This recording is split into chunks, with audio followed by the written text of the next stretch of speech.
come and speak briefly.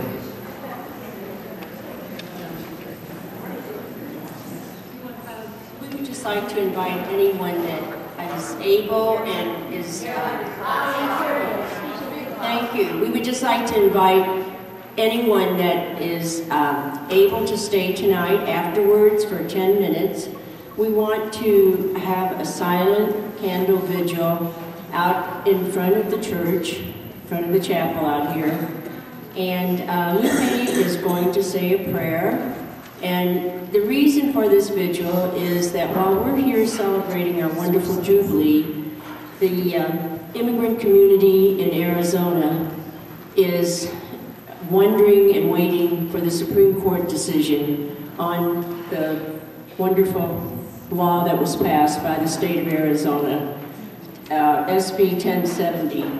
So we're hoping that this law will be declared unconstitutional, and therefore other states will not pass similar laws, which some of them already have. So that's all we want to do tonight, is to stand in solidarity with the immigrant community and the activists of Arizona.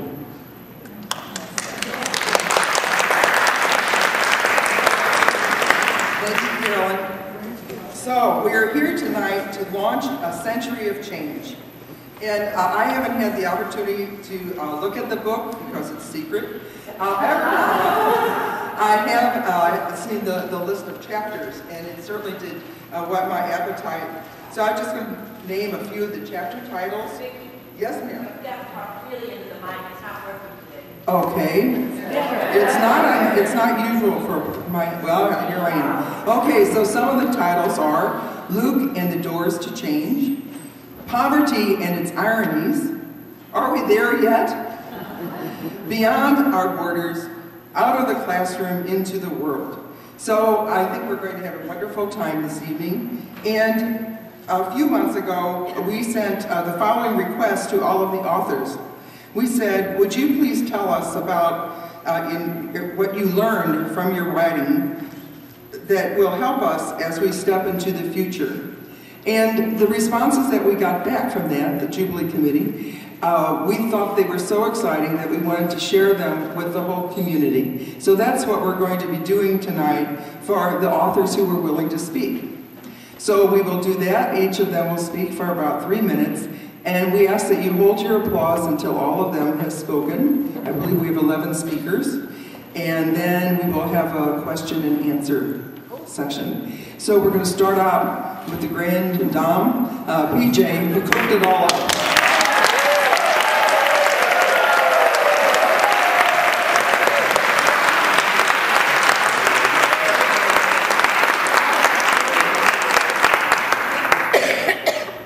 You know I'm PJ, so I won't introduce myself.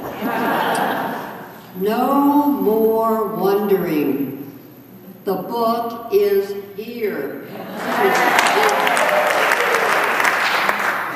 When I proposed producing a Jubilee book for 2012, I had no idea as how it would ever develop. Bringing some writers together was the first step. Were they interested in writing about the changes that had obviously evolved since the Jubilee publication, Annals of the Century, produced in 1912? You understand, this is not the first Jubilee book in our history. After the first meeting, which was yes, let's do it, the next year involved finding out who wanted to concentrate on which obvious change.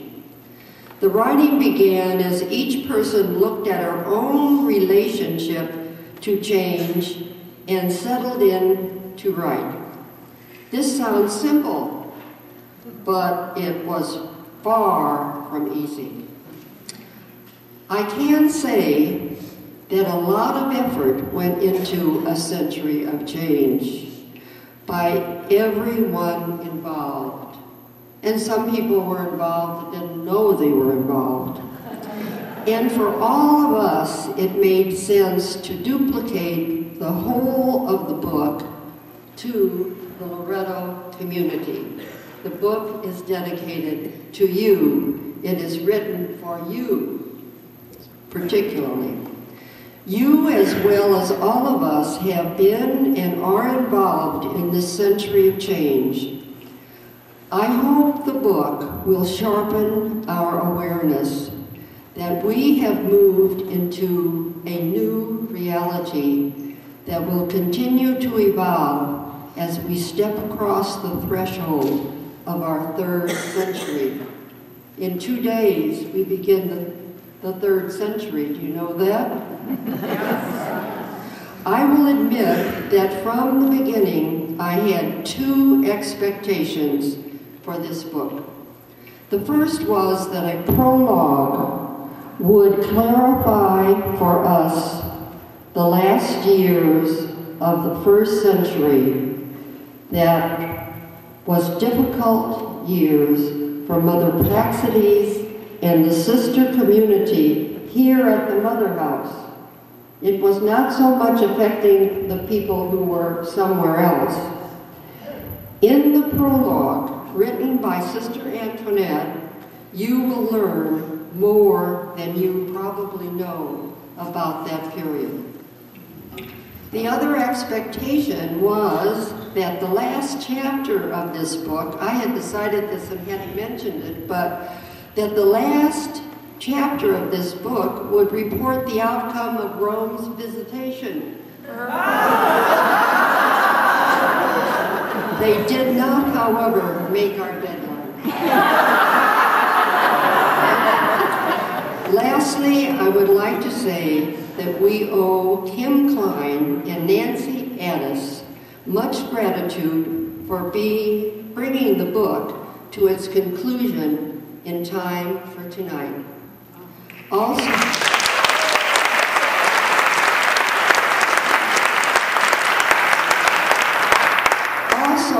you need to know that Kim, like the writers, has received only the compensation of our love and appreciation.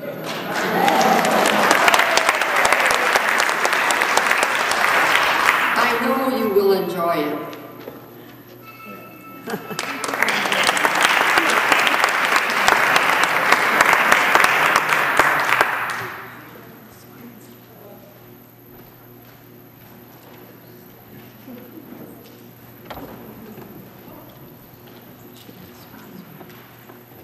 Well, PJ, thank you for that introduction. I just wanted to say I don't want to impose on the writers' time, who are by far and away the most important people in this book, but I did want to say that this book, being an anthology, it took almost 2 years, and we had to get it out just in time, and it really couldn't have been done without PJ Mannion. And many years ago, when I was first hanging around Loretto, my mother, who collects old books, found an old book called Only One Heart by Patricia Jean Mannion. There's a picture of her with her, and she said to me, "Do you know this person?" And I was like, "I don't think so." And then I asked Mary Swain, she goes, "That's PJ." So it's been a real pleasure to work with you on this. And I think one of the things that PJ and Elaine and Antoinette, all the people that worked in it, but I call them out especially, really know the value of a community knowing its history, so that as we move forward, we are grounded in what we've learned already, and we can, if we make mistakes, they'll at least be new mistakes. The old mistakes. There are 2 other people I do want to talk about just very briefly. One is the cover design. When you ever do finally get to see this book, you'll see is by Bob Strobridge, who a lot of you know. And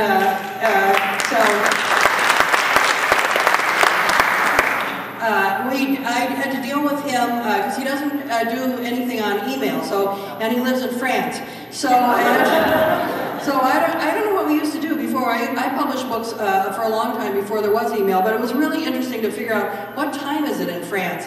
Can I call him? And the first time I called him, I go, "Bob, I hope it's not too late." He's like, "Not too late." By which I realized it was probably pretty late. So then I calculated more accurately after that. So he would send his designs over the ocean, and we'd send them back and you change them. But it's a very, very handsome cover, and we do owe him an enormous debt of gratitude for the amount of work that he put into it. And then the other person is Nancy Adess, who's been my editor for 40 years, everything I have written. She also was the editor for Naming Our Truth. And it was fun having her work on this book. Every once in a while she would call me and she'd go, "What are they talking about?" Some of the things, because she's Jewish. I mean, she doesn't know. But I felt she was a good test of would this book actually be able to be read by people outside the inner circle. And she did a wonderful job, and all the authors were totally on time and really gracious about dealing with the editing things. And the other thing I do want to call your attention to is there's all stuff in the book. There's also going to be, as soon as we have it all, we just have to get it on there, there's going to be a place on the website for a whole lot of other stuff that was a little bit too much to put in the book, but for people who want more information. And you'll see in the book there is an icon that will take you to, tells you how to do that. And then there's a whole lot more stuff in the archive. So we see this book as a three-part thing, and the website is something we can certainly add to. And of course, that's where some of the visitation stuff may eventually wind up. So thanks very much.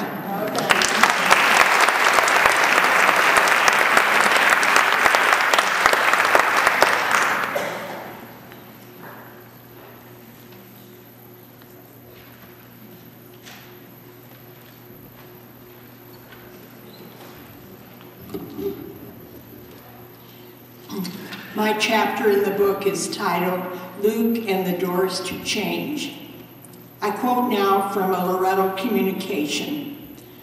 Much good can come out of the common sharing of ideas with mature respect for the views of each member. We need to develop the practice of talking about important things together.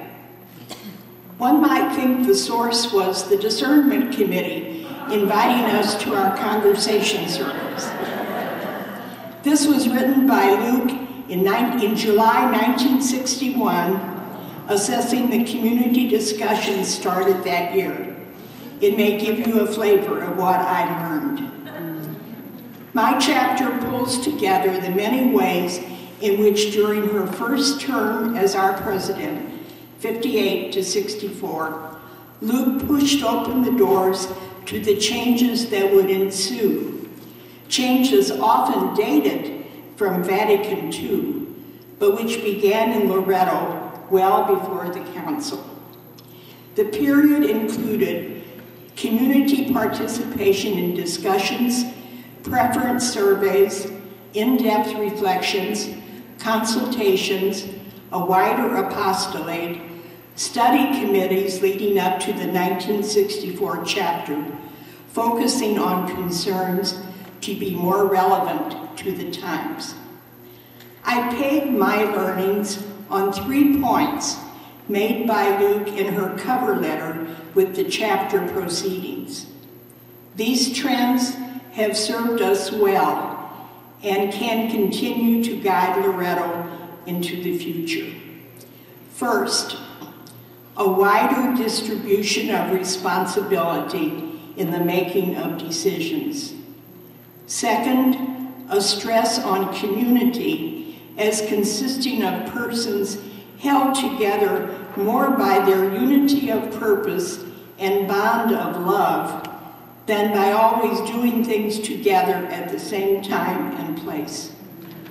Third, a genuine trust in the individual to make adult decisions. About leadership, I learned that Luke combined an active listening to the Spirit in herself, her reading, her colleagues, the community, the world, with a practical ability to swing wide the door to the next opportunity. Without a predetermined plan, she looked rather for the openings, the insights, the nudges, always trusting and ever aware that, as I heard her say so often, I did not do it alone.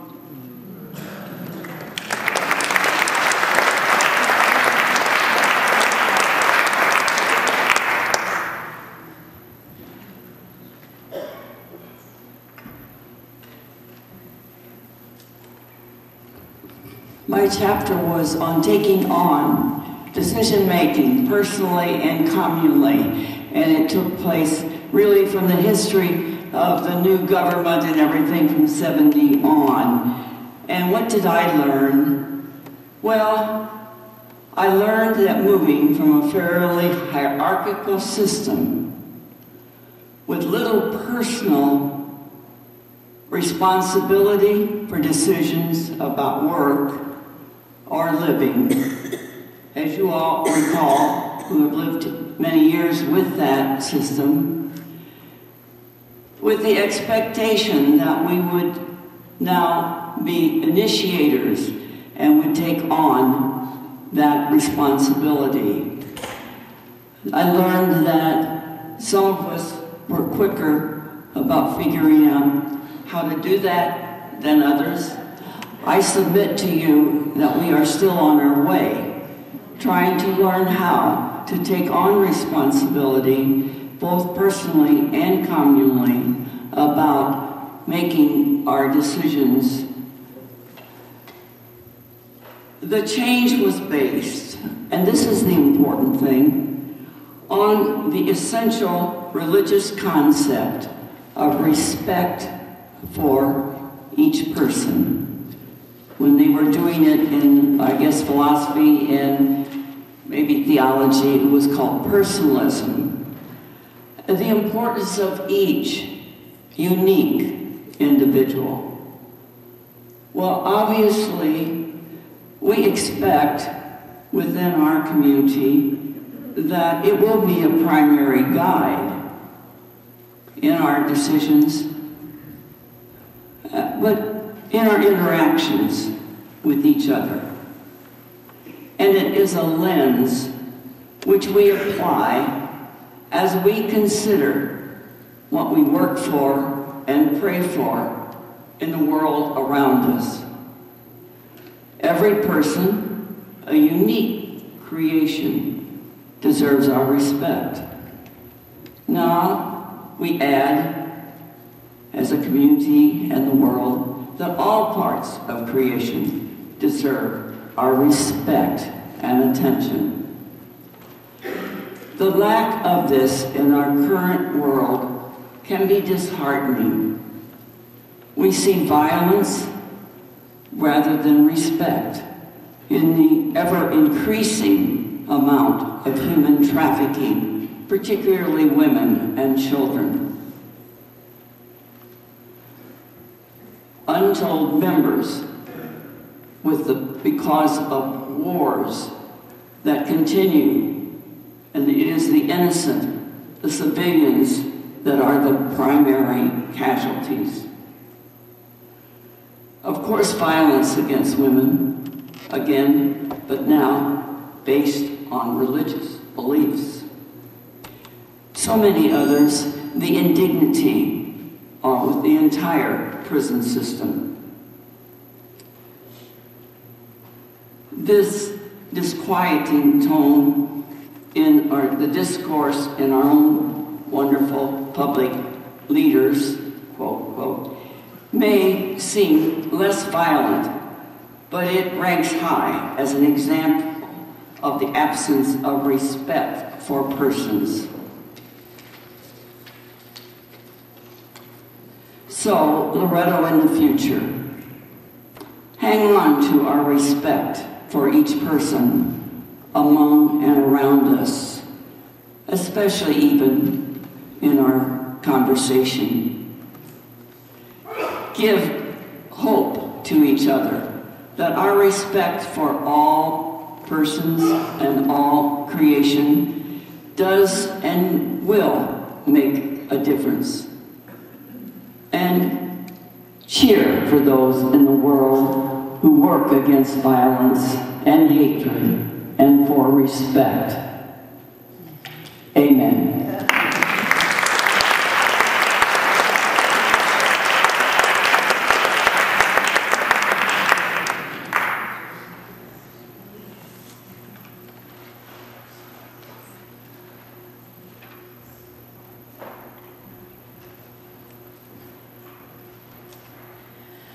Well, my chapter is titled Common Works of the Community Today.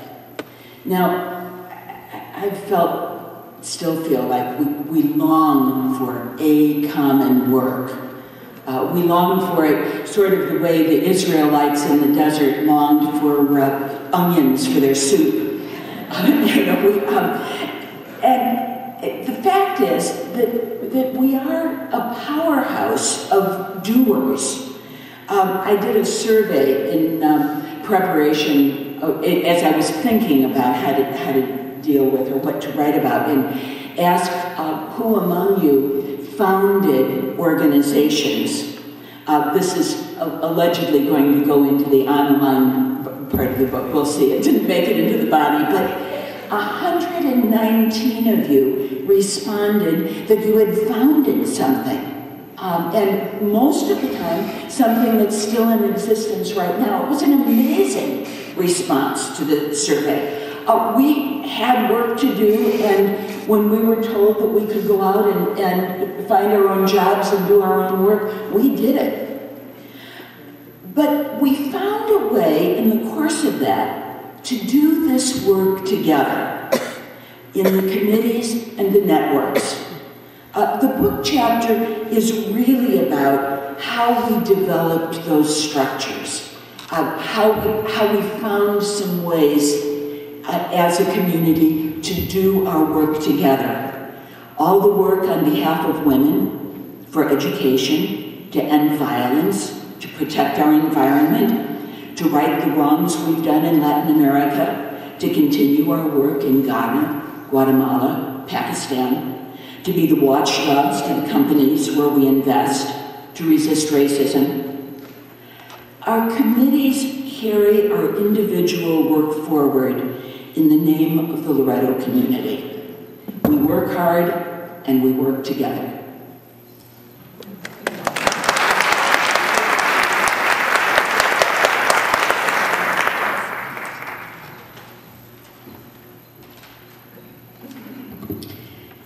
My chapter has a very clever title, The Loretto Community, Sisters of Loretto and Co-Members of Loretto. You can see why Vicki didn't pick it as one to tell you to whet your appetite. The title of the chapter, though, sums up both what I learned and what I've believed about Loretto, that we are one community, the Loretto community. That does not mean we are all the same, heaven forbid, or even that two types of membership are equal. It does mean that we have a common interest in peace and justice and in the basic desire to be united in love with God, with one another, with all people, and with all creation. It means we strive side by side. In reviewing the history of co-membership through books, through Mary C. Matter's monograph, our records and documents, I learned in more depth of some of the original insights, especially of Helen Sanders and the initiating co-members, Judith Ford Wynn and Janine Swift, as well as the third of the first three, Therese Delich Stawawi. Therese is listed number 1 as the first co-member because the three entered the same year, and alphabetically she was the first. Continuing that deep commitment is evident in other comments, mutual commitment statements, and actions of co-members. Many are quoted in the chapter.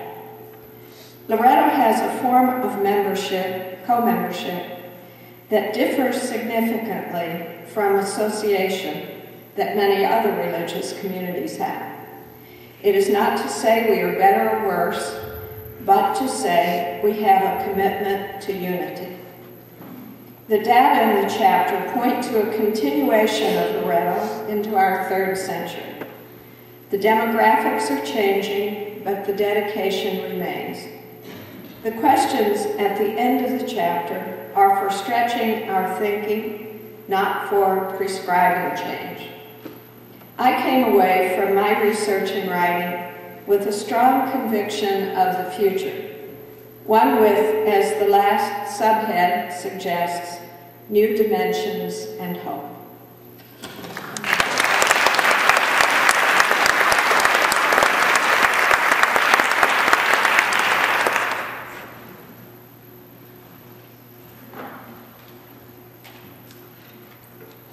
Much of my formation in the Loretto community came alongside Sister Rosanette Liddell. She taught me in elementary school, and I can remember having showers. They had showers for the sisters in parochial school. Some of you remember that, where all of the parishioners brought in canned goods and food for the sisters to eat. And part of my job was working with Rosanette to carry that over to the convent. Shortly before she died, I was with Rosanette again, and at that time she was still writing checks when she could find her checkbook. She was still writing checks for various causes that she believed in, and that made me really wonder and appreciate how sisters moved from having nothing to being able to give money away. In the earliest days of the order, the Friends of Mary lived quite poorly, often not having enough to eat or suffering from the cold during the winter months wherever they lived. If you picked up a copy of Rosemary Canici's book, she repeats that. As the first 100 years passed, the vow of poverty was evident in that the sisters earned very little and shared everything they had. In the first half of the 20th century, Loretto sisters fared somewhat better in that they were looked after by the parishioners in parochial schools or benefited from tuition in the academies. Still, there were times when the sisters ate little, especially during the war years, and some of you told me about that. Some of you remember that the more challenging aspect of poverty was the culture of dependence that was imposed upon the sisters. An individual held nothing of her own and was required to ask for everything, including the most personal necessities.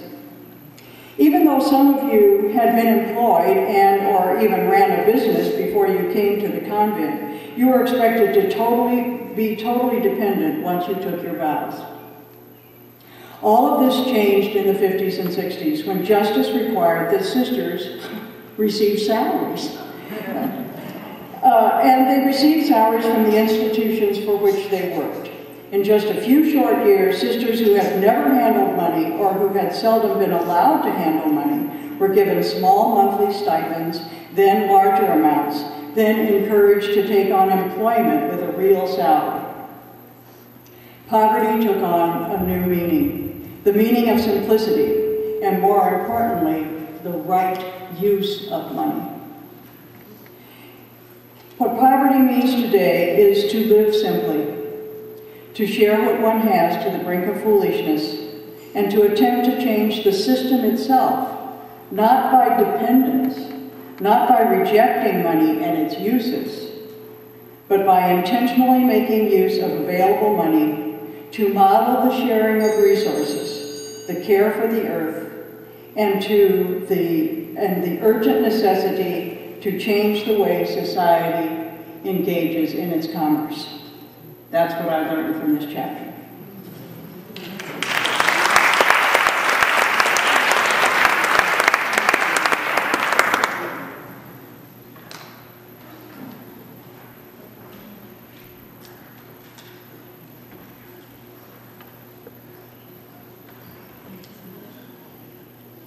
Well, I was involved in the writing of two of the chapters in the Century of Change book. And even though I know that everything is connected in some obscure way, my head says in the economy of words, I should look at these two chapters separately. So that's what I've done. You know, Loretto and Pakistan go back to the travels of Pat Canoyer and Mary Luke Tobin, and theirs was a peace journey. And today, I think the mission for our native Pakistani sisters and Loretto U.S. citizens who join them is a mission of peace education in a land so victimized and separated into classes on the basis of religious beliefs and wars. It's a peace mission. And then, while working on the LEN chapter, Loretto Earth Network chapter, I observed an openness in Loretto to subtle changes that happen through education, conversation, and interpretation of changing Earth phenomena. In a space of 20 years, the existence of LEN, we moved as a community through recycling, through land preservation, to a study of eco-spirituality, and I see changes in myself and new ways of viewing my own faith as a result of all of this.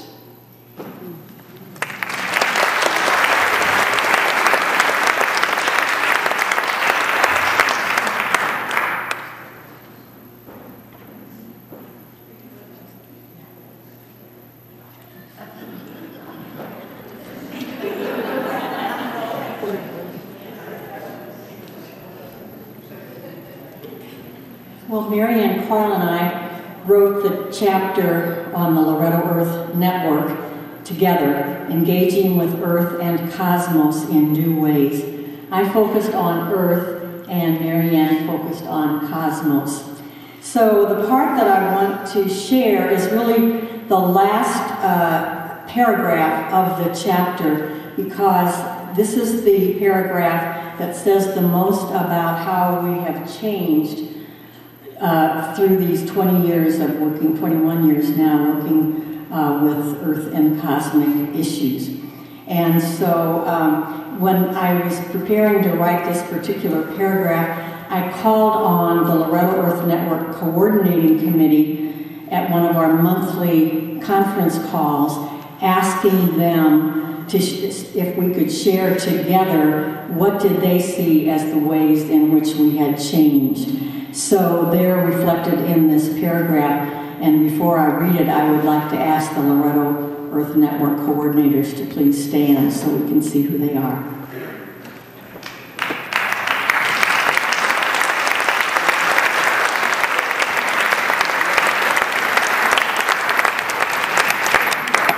Thank you. This last paragraph, which actually is my favorite paragraph in the chapter, is called Changing Worldviews. And it ends with a lovely quote from Brian Swim. It would be impossible to overestimate the profound changes that the community has experienced during the past 20 years through our dedication to a new vision of Earth and the cosmos. Changes in worldview, hearts, and minds. Sometimes these changes have been subtle, almost imperceptible, but they have been integrated into our psyches. The worldview we grew up with is not the one we hold today. We recognize with humility that humans are not the pinnacle of creation. We are partners with, not stewards of, all other life forms. We come from Earth and are Earth. We have a new appreciation of the vastness of the cosmos. Our spiritualities have been enriched as we see the face of God in the many facets of the universe. We have become alarmed by the careless ways we have been trashing the planet, the only home we have, and have set about to reverse this trend. We are sustained by the vision of some of the giants who influenced us, as exemplified in this quote from Brian Swim. If we can remain resilient, if we can continue our questioning, our developing, our hoping, if we can live in awe, and in the depths of wonder, we will continue moving into the only process that now matters, our authentic maturation as a species. It is in this way, and only this way, that we will enable Earth to bloom once again.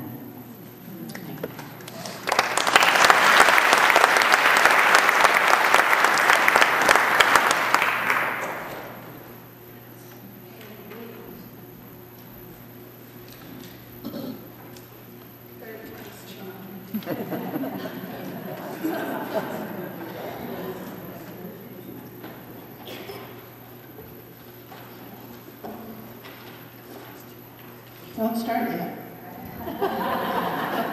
3 minutes. The chapter that I'm going to talk about is named Beyond Our Borders. And I want to say, first of all, I did not write this chapter. I simply compiled and organized it. There wasn't any master plan for it. We just had a collection of little reflections that people had made as they were thinking about their experience in other countries or other cultures. So all I did was put it in a kind of chronology, and that's what it is. So you need to know that it doesn't include everybody, but I hope that if you have done something like this, you can find yourself in this narrative. And I have to talk fast. So just what I'd like you to do is just pay attention to the trajectory. Just look at where we've been and where we're going, because that's what I tried to do. Okay, so like pioneers, we were moving right at the beginning, from St. Charles to here. And then for the rest of the 19th century, that's what we did. We were on a move in this country for that century. And you know that story from this book, The Adobe Wall. And then in 1923, there's a gap there. In 1923, we went to China. We were in China from 1923 to 1952. And that story is told in this book, Venture into the Unknown. And it was certainly a venture into the unknown, completely different culture. Then we skip to the 60s. And in the 60s, we were in Latin America. And that was at the time of Vatican II and at the request of the bishops. And we still have some of those connections in Latin America. And then in the 70s, Susan Carroll and Marinelle were over in Vietnam and making connections with this country, and some of the people in this country then were helping to resettle refugees. And in that same time period, that same decade, Marian McAvoy initiated the Third World Experience, where 9 or 10 sisters went to different countries and cultures and had a chance to really experience what it looks like when you live in a different culture. And then in the 80s, Kit Concannon was in Detroit helping refugees sneak into Canada. And Edwin Mary went to the UN, and Luke and Ann Pat were at Church Women United. And so there was also that ecumenical feel to it. Marie Ego hatched the Africa Project, and she and Pauline Aubin brought Loretto folks, a lot of Loretto folks, to Ghana. And later we formalized that relationship with the sister community with FST. But even prior to that formalizing, another sister community had sprung into being in Guatemala, and with the Holy Family Sisters, and several of our community had participated with the Holy Family Sisters in their community life and ministry. And so there's that whole trajectory of development, of movement, and mixed in with that then were a whole lot of individuals who were doing individual things, going to countries, Haiti, and lots of places, and I imagine many of you can find yourself there. And now we have our own Sisters of Loretto in Pakistan. So then add to this all of the people in this country who were working and are now working with migrants, with farm workers, with immigration issues, ESL, all of those things, which is another way of being beyond our borders and learning to see through the eyes of others. And last but not least, then, our inclusion of co-members, which means moving beyond our Catholic Sisters of Loretto borders. So all of those are expanding our boundaries. And I found it very exciting just to look at that trajectory and think where we have been and all the openness that has happened there, where the Holy Spirit is working through our pioneer spirit and leading us again and again through an amazing open door. Some of the initiatives, and this ties back to what has been said, some of the initiatives came from leadership, but increasingly the initiatives began to come from the community itself. And people working together and working on committees and all that has been reported up to now. But the key is that for each individual who was exploring someplace, their experience was changing the whole community, because they had friends that they would report to, talk with, and share what they had learned with their friends and with the community as a whole. So we were all learning with them and from them. And that was changing, I believe, the consciousness of the whole community. And we were learning to see through the eyes of many, many others. And that expanding vision was gradual, but I think quite deliberate, both on our part and on the part of the Holy Spirit. And what I wonder now is how we will respond now to the challenging closing and opening of doors.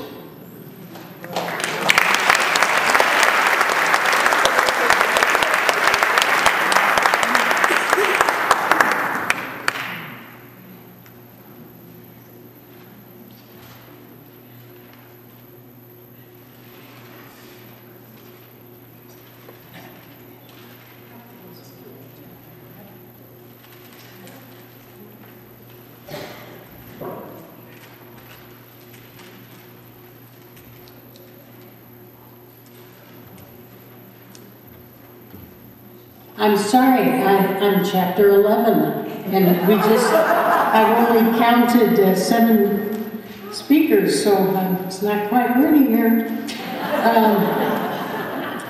Well, are we there yet? That's the name of my chapter. After Vatican II, after the 60s, after I Am the Way, are we there yet? And in terms of women's rights. Personally, I hate change. My room is exactly the same as it was when we moved into the house 30 years ago. I don't like change. My clothes are probably the same. But I believe in it, in my head. So anyway, now you must have heard of the recent Holy Order of the Inquisition's silencing attempt on the LCWR. They want to silence them for their radical feminist support of reproductive rights and are challenging of the church teaching on homosexuality and the male-only priesthood. Imagine. What I have learned in writing this chapter. Well, I will not speak about the fact that I learned that you can be made to cut your chapter in half by well-meaning editors. I'm not going to mention that. But what I have learned is that we owe a great deal of gratitude to Virginia Williams and Mary Louise Denny, who got us started on this path and didn't let us falter. 25 years ago, knowing that we were not all in the same place on some issues, a large group of Loretto Women's Network members met in St. Louis and wrote the identity statement. We attempted to respect the wishes of the community and our own convictions. And I think we've done it pretty well. Basic to the statement were the 3 issues that LCWR is now being called on the carpet for: women's ordination, women's reproductive rights, and gay, lesbian rights. In the novitiate building here on this very property, which used to be called Loretto Academy, or as they say now, the Academy, in the early 1900s, the senior class put on a play. It presented all sorts of wonderful women in history who considered themselves moral adults, able to be doctors, professors, political leaders, and you can read about it in the book. Are we there yet? Recently, a woman in Denver asked me if I was the designated writer for the network. I hope not. It's important for many Catholics that the nuns and other Catholic persons, community members, speak out on issues of conscience, war, economic injustice, women's ordination, choice, gay, lesbian rights. And not just write, but act, work in those areas.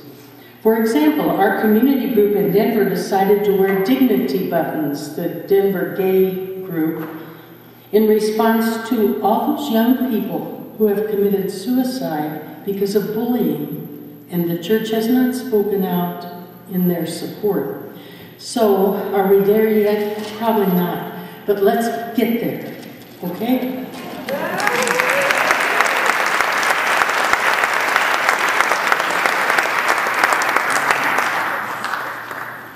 Those are all of our speakers, but I also wanted to note the names of the other authors who are not speaking tonight, but certainly are major contributors. Antoinette Doyle, Eleanor Craig, Joy Garrity, Pat Canoyer, Vivian DeRamus, Lillian Muskelin, Kathy Muller, Kathy Wright, and Sue Rogers.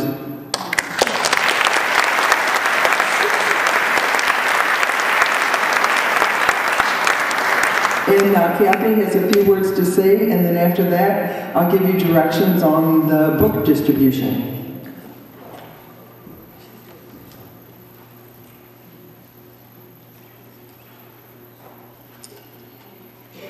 This is the book.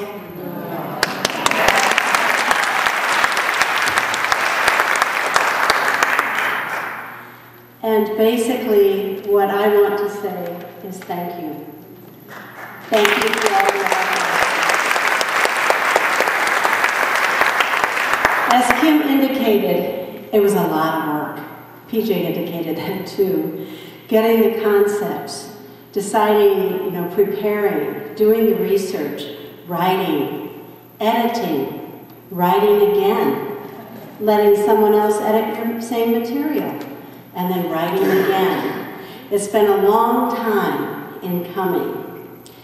I wanted to quote from PJ in the book Naming Our Truth, which was written in 1995, again a compilation of work from various community members. And PJ is talking about some of the developments in the world, and she says, it seems important to look at where we have been, even if we're not sure where we're going.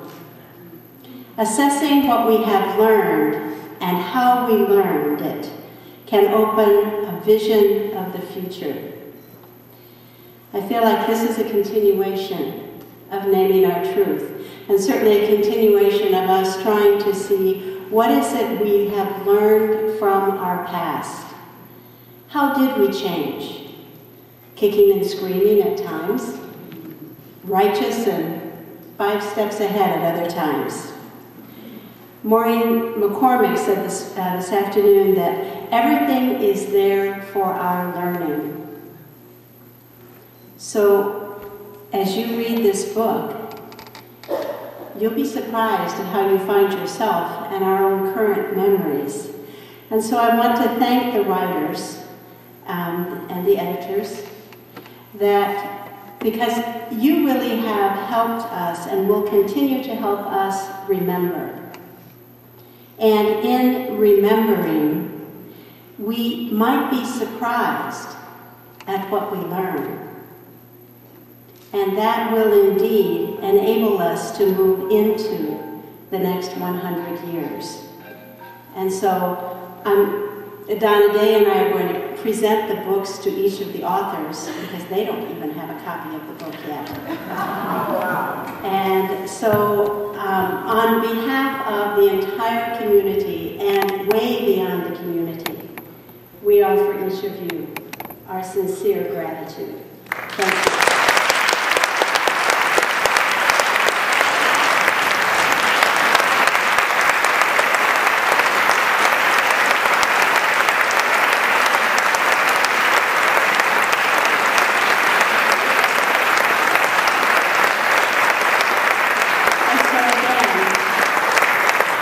We are grateful to P.J. Mannion, Antoinette Doyle, Elaine Crevelet, Cecily Jones, Marian McAvoy, Marianne McGivern. Isn't it a wonderful litany? Martha Alderson, who besides being a writer, was also a proofreader and was the grammar police. Eleanor Craig, Judith Bannon, Joy Garrity, Marianne Coyle, Pat Canoyer, Vivian Doremus, Marianne Cunningham, Maureen McCormick, Lillian Moskalen, Kathy Wright, Sue Rogers, and Kathy Muller.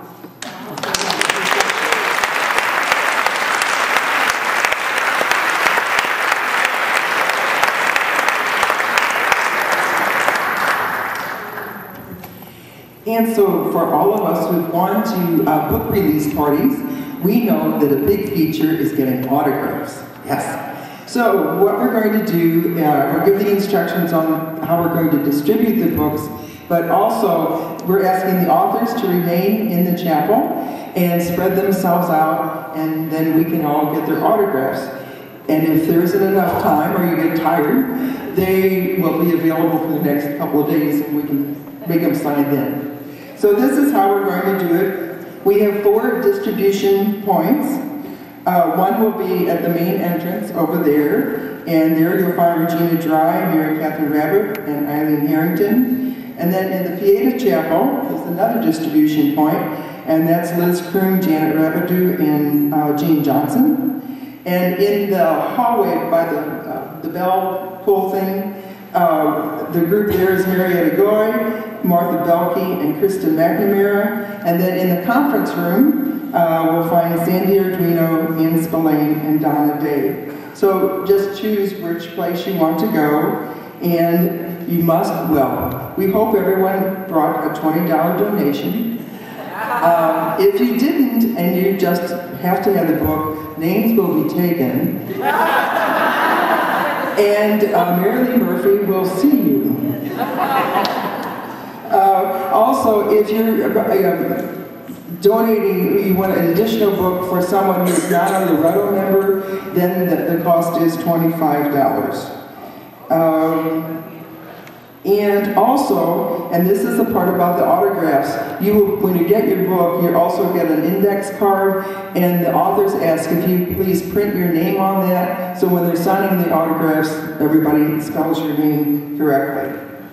I think that we have covered everything, so authors please stay in the chapel, and the end. Thank you for coming. I'm sorry, Mary, I didn't hear you.